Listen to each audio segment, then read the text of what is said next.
बाबू मोशाय जिंदगी लंबी नहीं बड़ी होनी चाहिए। ये है जस्टिस अतुल श्रीधरन। कुछ महीने पहले भारत पाकिस्तान तनाव के बीच जब मध्य प्रदेश के एक भाजपाई मंत्री ने सेना की एक महिला अफसर को आतंकवादियों की बहन बुलाया तो इन्होंने स्वतः संज्ञान लेते हुए भाजपा के उस बिगड़ैल मंत्री के खिलाफ एक्शन लेने का आदेश दिया। हालांकि बाद में सुप्रीम कोर्ट ने भाजपाई मंत्री को बचा लिया, मगर जस्टिस अतुल श्रीधरन ने अपने इस एक्शन से पूरे भाजपाई सिस्टम को हिला दिया। तमाम नफरतियों के बीच खलबली मच गई। इसी तरह से मध्य प्रदेश के दमोह में कुशवाहा समाज के एक युवक से ब्राह्मण वर्ग के कुछ लोगों ने पैर धुलवाने का काम किया था। इस मामले में भी इन्होंने स्वतः संज्ञान लिया और विभाजनकारी समाज के भीतर फिर से डगमगाहट आ गई। और फिर क्या था, कुछ ही महीने बाद खबर आई कि इनका ट्रांसफर जो होना था छत्तीसगढ़, मगर मोदी सरकार के कहने पर सुप्रीम कोर्ट कॉलेजियम ने ट्रांसफर की जगह बदल दिया, कर दिया इलाहाबाद। यानी इन्हें इलाहाबाद हाईकोर्ट में भेज दिया गया और साथ ही साथ इनकी सीनियरिटी भी कम हो गई। अगर छत्तीसगढ़ जाते तो दूसरे नंबर के सीनियर जज होते, मगर इलाहाबाद हाईकोर्ट में 7वें नंबर पर आ गए। शायद भाजपा सिस्टम को लगा था कि इनकी सीनियरिटी को खराब करके इन्हें काबू किया जा सकता है, डराया जा सकता है, कंट्रोल किया जा सकता है। मगर कहा जाता है ना कि खाली बोलने से छाती 56 इंच नहीं होती है, और यदि सच में 56 इंच है तो वो हर जगह 56 इंच ही रहेगी, क्या छत्तीसगढ़ और क्या इलाहाबाद। अभी कल ही हमने इनके एक फैसले का जिक्र इस वीडियो में किया था। आज फिर से बात करनी पड़ रही है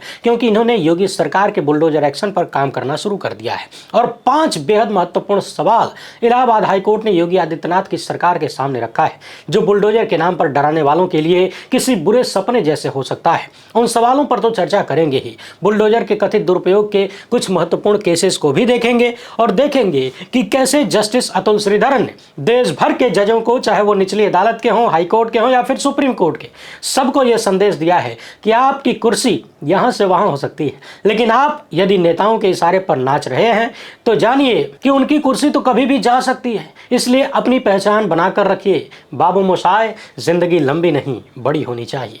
कोई छोटी उम्र में ही इतिहास बनाकर चला जाता है और कोई 100 साल जीकर भी इतिहास में याद नहीं रखा जाता। वीडियो काफी शानदार होने वाली है, इन्फॉर्मेटिव भी होने वाली है, इसलिए टकटकी लगाकर सुनिएगा।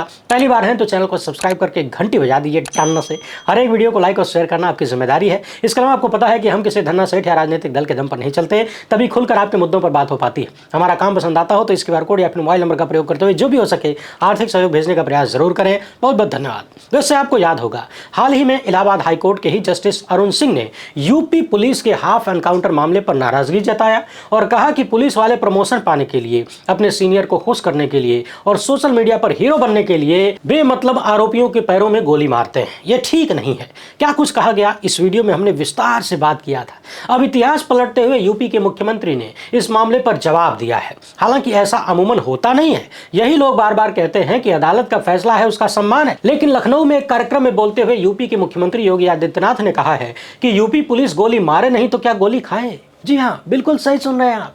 यूपी के सीएम ने कहा कि 2017 से पहले राज्य में खूब दंगे होते थे, कंपनियां पलायन करती थीं, अपहरण होते थे, डॉक्टर, व्यापारी, कोई ऐसा बचा नहीं था जो गुंडा टैक्स न देता हो, युवा पलायन कर रहा था, कंपनियां राज्य छोड़कर जा रही थीं, सुरक्षा होगी तो कारोबारी रुकेंगे। इसके बाद हम सत्ता में आए, हमने जीरो टॉलरेंस की नीति अपनाई, सबके खिलाफ बराबर की कार्रवाई करते हैं। हालांकि ये बात सरासर झूठ है। बार बार योगी सरकार पर आरोप लगते हैं कि स्वजातियों और अपने करीबियों को बचा लिया जाता है। अभी हाल ही में जो सिरप वाला कांड हुआ था उसी में देख लीजिए, न तो उनके पैरों में गोली मारी गई और न घरों पर बुलडोजर चला। लेकिन जरा सोचिए कि हाई कोर्ट के आदेशों निर्देशों के बाद एक मुख्यमंत्री का यह कहना कि यूपी पुलिस गोली मारे नहीं तो क्या गोली खाए। पुलिस वालों को पिस्तौल दी गई है, ट्रेनिंग मिली है। अब सवाल यह है कि उनके पास पिस्तौल है, ट्रेनिंग है, तो क्या वो यूं ही राह चलते किसी को भी गोली मारते चले, सबको गोली मारते चले बेमतलब। और हाई कोर्ट ने यह बिल्कुल नहीं कहा कि गोली मत चलाइए। हाई कोर्ट की चिंता यह है कि पुलिस वाले बेमतलब अपना नाम ऊंचा करने के लिए लोगों को पैरों में गोली मार रहे हैं, सोशल मीडिया पर फेमस होने के लिए गोलियां चला रहे हैं। अब आप सोचिए कि जब राज्य का मुखिया इस भाषा में हाई कोर्ट को जवाब दे रहा हो जिसकी कोई जरूरत नहीं है, तो उस राज्य की पुलिस किस लेवल की मनबढ़ाई कर सकती है और कर रही होगी। अब आते हैं मुख्य मुद्दे पर। दरअसल इलाहाबाद हाईकोर्ट हमीरपुर के एक परिवार की याचिका पर सुनवाई कर रहा था। हाई कोर्ट की इस बेंच में जस्टिस अतुल श्रीधरन, जस्टिस सिद्धार्थ नंदन शामिल थे।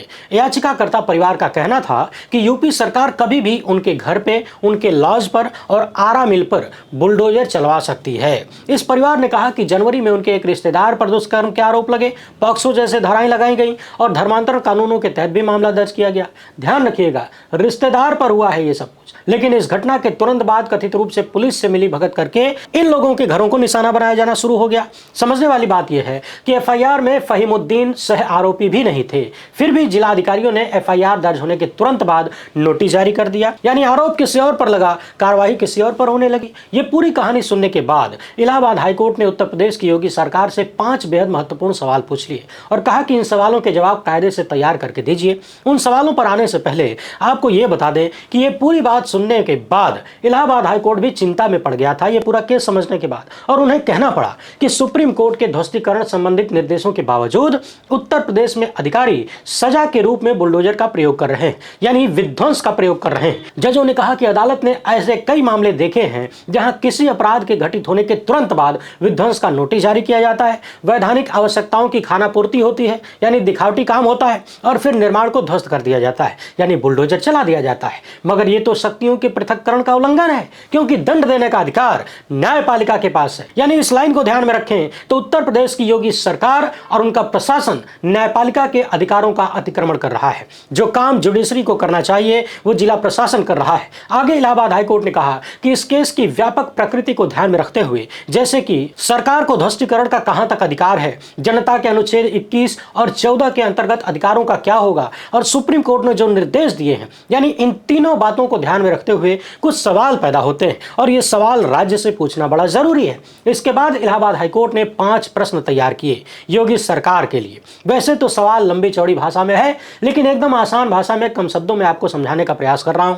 पहला सवाल यह है कि क्या सुप्रीम कोर्ट के फैसले का उल्लंघन हो रहा है उत्तर प्रदेश में या नहीं, यानी ध्वस्तीकरण को लेकर सुप्रीम कोर्ट ने जो निर्देश जारी किया था पिछले साल, क्या उसके अनुरूप सब कुछ चल रहा है या फिर उसका पालन नहीं हो रहा है, सरकार बताए। दूसरा सवाल यह है कि क्या प्रशासन को बिना सार्वजनिक जरूरत के किसी का घर गिराने का अधिकार है या फिर राज्य का यह कर्तव्य है कि वो किसी का घर न गिराए। तीसरा सवाल कि क्या अपराध के तुरंत बाद बुलडोजर चलाना एग्जीक्यूटिव डिस्क्रेशन का दिखावटी इस्तेमाल है, यानी उत्तर प्रदेश की सरकार, वहां का प्रशासन अपने अधिकारियों का दुरुपयोग कर रहा है सिर्फ दिखाने के लिए, ये दिखाने के लिए कि हम कितने सख्त हैं। चौथा सवाल पूछा गया कि एक तरफ है राज्य सरकार के किसी संरचना को ध्वस्त करने का अधिकार और दूसरी तरफ है जनता के लिए अनुच्छेद 21 और 14 का मौलिक अधिकार। इन दोनों के बीच हाई कोर्ट संतुलन बनाए तो कैसे, यानी सरकार के पास ध्वस्तीकरण का अधिकार है लेकिन बार बार जनता के मौलिक अधिकारों को ध्वस्त करने का आरोप भी है, तो हाई कोर्ट क्या करे कि दोनों के बीच संतुलन बने, यानी सरकार की शक्ति भी रहे, कारगर रहे और जनता के अधिकारों का उल्लंघन भी न हो। ऐसा हाई कोर्ट को क्या करना चाहिए बताओ सरकार। पांचवा सवाल है कि क्या सिर्फ आशंका कि मेरा घर सरकार गिरा सकती है यही काफी है अदालत में आने के लिए, यानी आशंका का न्यूनतम मानक क्या होना चाहिए। ये पांचों सवाल अपने आप में बड़े महत्वपूर्ण हैं। जो मामला हाईकोर्ट पहुंचा था वहां एक रिश्तेदार आरोपी है, मगर बाकी रिश्तेदारों को तुरंत उत्तर प्रदेश के प्रशासन ने अलग अलग तरीके से परेशान करना शुरू कर दिया कथित रूप से, और ऐसा माहौल बनाया जाने लगा कि ये परिवार डर गया। इसलिए डर गया कि कहीं उनके घर और मिल पर, उनके लॉज पर बुलडोजर न चला दिया जाए। डर के ये लोग भागे भागे इलाहाबाद हाईकोर्ट पहुंचे। उत्तर प्रदेश की योगी सरकार ने न सिर्फ खुद बुलडोजर न्याय के नाम पर लोगों के संवैधानिक अधिकारों को कथित रूप से लूटा, बल्कि अन्य भाजपाई सरकारों ने भी यही फार्मूला अपनाना शुरू कर दिया है। लेकिन यदि आप इसके सच को जानना चाहते हैं और एक नागरिक के रूप में समझना चाहते हैं कि कैसे सत्ता बहुसंख्यक समाज को खुश करने के लिए अल्पसंख्यकों को निशाना बनाती है, तो इन 2 खबरों को ध्यान से सुनिए। अयोध्या में सपा सांसद के करीबी समाजवादी पार्टी के नेता मोहित खान का केस आपको याद ही होगा। साल 2024 में एक नाबालिग लड़की के साथ हुए सामूहिक दुष्कर्म के मामले में इनके खिलाफ ढेर सारे मुकदमे किए गए, लेकिन अब अयोध्या की पॉक्सो कोर्ट ने इन्हें सामूहिक दुष्कर्म मामले में बरी कर दिया। जानते हैं क्यों?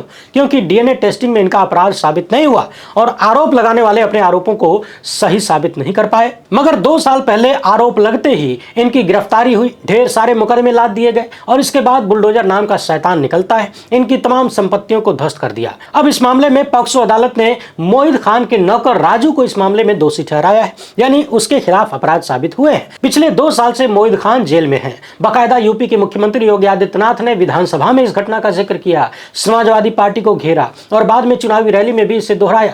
भाजपा नेता दनादन पीड़ित परिवार से मुलाकात करने भी पहुंचे। मोहित खान की संपत्तियों पर बुलडोजर चलाया गया। शॉपिंग कॉम्प्लेक्स और बेकरी को कह दिया गया कि यह अवैध निर्माण था। ध्यान देने वाली बात यह है कि पीड़िता की मां से मुलाकात जब यूपी के सीएम की होती है तो उन्होंने दोषियों के खिलाफ बुलडोजर कार्रवाई का आश्वासन दिया और उसके अगले ही दिन बेकरी को ध्वस्त कर दिया गया। यानी ऐसा लगता है कि यूपी के मुख्यमंत्री खुद ही जज बन गए और अधिकारियों ने कह दिया कि यह ढांचा अवैध था, विवादित भूमि पर था। मगर हकीकत क्या है यह आप सबको पता है। मुकदमे की सुनवाई के दौरान पता चला कि एफआईआर में अपराध की जगह को बेकरी बताया गया, जबकि जांच में पता चला कि यह मोहित खान की बेकरी से काफी दूर स्थित है। ऑल्ट न्यूज ने बताया कि पीड़िता ने शुरू में मुख्य आरोपी के साथ मोहित का नाम लिया था, लेकिन बाद में कथित रूप से पुलिस के दबाव में पुलिस ने डरा धमका के नाम बदलवा दिया, मोहित खान कर दिया। इस मामले में गोदी मीडिया ने किस तरीके से समाजवादी पार्टी और इंडिया गठबंधन को घेरा था आपको याद तो होगा ही। रिपब्लिक टीवी वाले अर्नब गोस्वामी ने, वही ड्रग्स दो वाला, इसने तो यहां तक कह दिया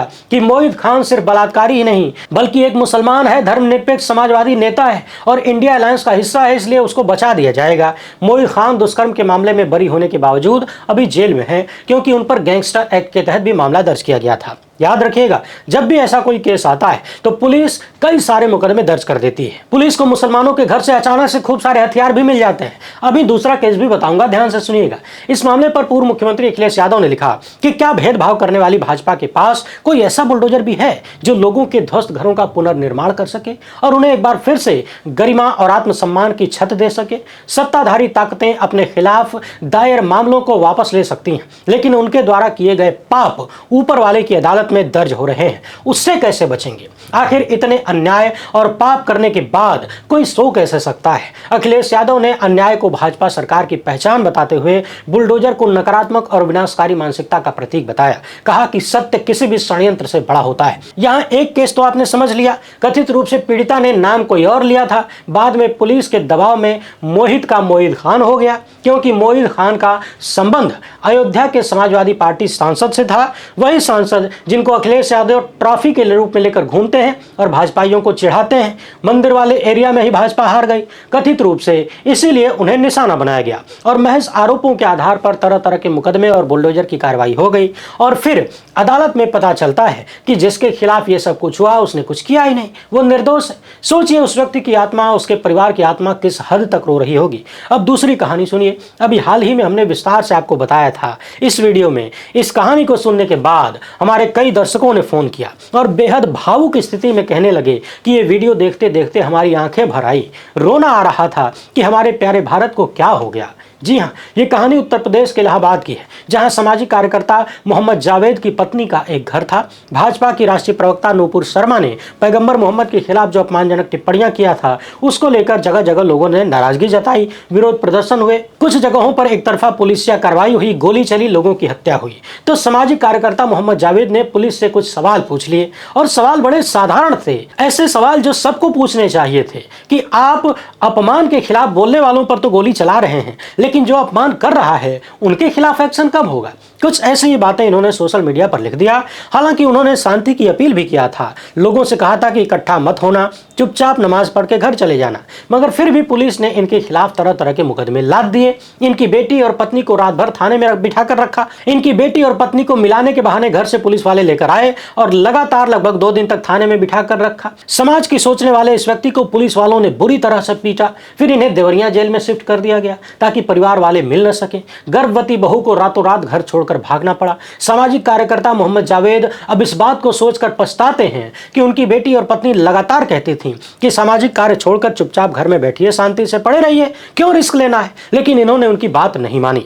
अब सोचते हैं कि काश उनकी बात मान लिया होता तो आज मेरा परिवार बेघर नहीं होता। इनके मामले में भी पुलिस ने ढेर सारे मुकदमे लाद दिए। अभी इनकी उम्र 59 साल के आसपास है या 60 साल हो गई होगी। सोचिए 60 साल की उम्र में कोई व्यक्ति जब रिटायर होता है तब इनके पास घर नहीं है। इनका अच्छा खासा घर गिराकर जमींदोज कर दिया गया। जब बुलडोजर चलाया जा रहा था उस घर पर जो इनकी पत्नी के नाम पर था, इनका नहीं था, तो घर को अवैध बता दिया गया। जबकि उसी मोहल्ले में ढेर सारे घर थे, सब उसी तरह से खड़े हैं, कोई अवैध नहीं था, मात्र यही एक घर अवैध था। जब बुलडोजर चला तो किसी को हथियार नहीं दिखा। तमाम मीडिया वाले और तमाम जनता वहां मौजूद थी, पुलिस वाले भी थे, लेकिन बाद में पुलिस ने हथियारों की बरामदगी भी दिखा दिया। यानी पैटर्न हर जगह एक ही तरह का है। और जब अलग अलग अदालतों में मामलों की सुनवाई होने लगी तो उत्तर प्रदेश की पुलिस खाली हाथ भोलानाथ हो गई, यानी आरोपों को साबित करने के लिए उनके पास कुछ भी नहीं था। उत्तर प्रदेश की पुलिस इतनी निठल्ली नजर आई कि उल्टे जजों को कहना पड़ा कि मोहम्मद जावेद तो बहुत ही शांतिप्रिय आदमी है, भारत और भारत के लोकतंत्र को, भारत के समाज को प्रेम करने वाले व्यक्ति हैं।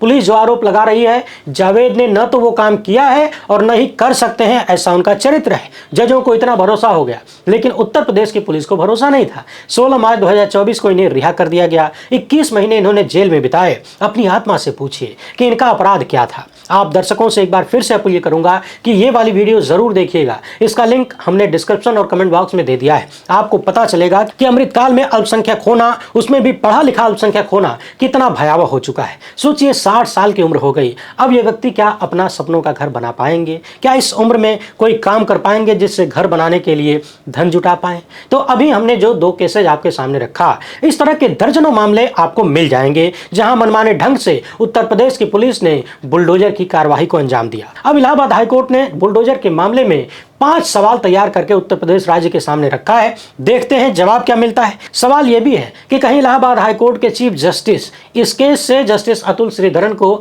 अलग न कर दें। देखते जाइए। एक बार फिर से याद दिला दें, अगर जस्टिस मुरलीधर ईमानदारी से फैसला सुनाने के बाद मोदी सरकार द्वारा कथित सजा के रूप में ट्रांसफर बदलवाने और वरिष्ठता खराब करने को दरकिनार करते हुए अपनी जिम्मेदारी निभा सकते हैं, तो फिर बाकी लोग भी ये कर सकते हैं। ध्यान रखिए, आपकी कुर्सी एक जिले से दूसरे जिले जा सकती है, एक राज्य से दूसरे राज्य जा सकती है। हो सकता है जिले से हाई कोर्ट जाने का मौका न मिले या फिर देरी से मिले, हाई कोर्ट से सुप्रीम कोर्ट जाने का मौका न मिल पाए या फिर देरी से मिले, लेकिन एक न्यायाधीश की पहचान उसके द्वारा सेवा में बने रहने के वर्षों की संख्या से नहीं होती, बल्कि उसके फैसलों से होती है। इतिहास में ऐसे तमाम जज हुए जिनके एक ही फैसले ने उन्हें अमर कर दिया। भला कौन याद रखता है कौन सा जज कितने साल सेवा में रहा? देश की सुप्रीम कोर्ट से तमाम जज आए चले गए, लेकिन जिन्होंने लैंडमार्क फैसला दिया अमर है। इसलिए ध्यान रखिए, काम बोलता है, काम को याद रखा जाता है। वीडियो पसंद आई हो तो ज़्यादा से ज़्यादा लोगों तक पहुंचाइए। पहली बार है तो चैनल को सब्सक्राइब कर लीजिए। हमसे जुड़ने के लिए बहुत बहुत धन्यवाद।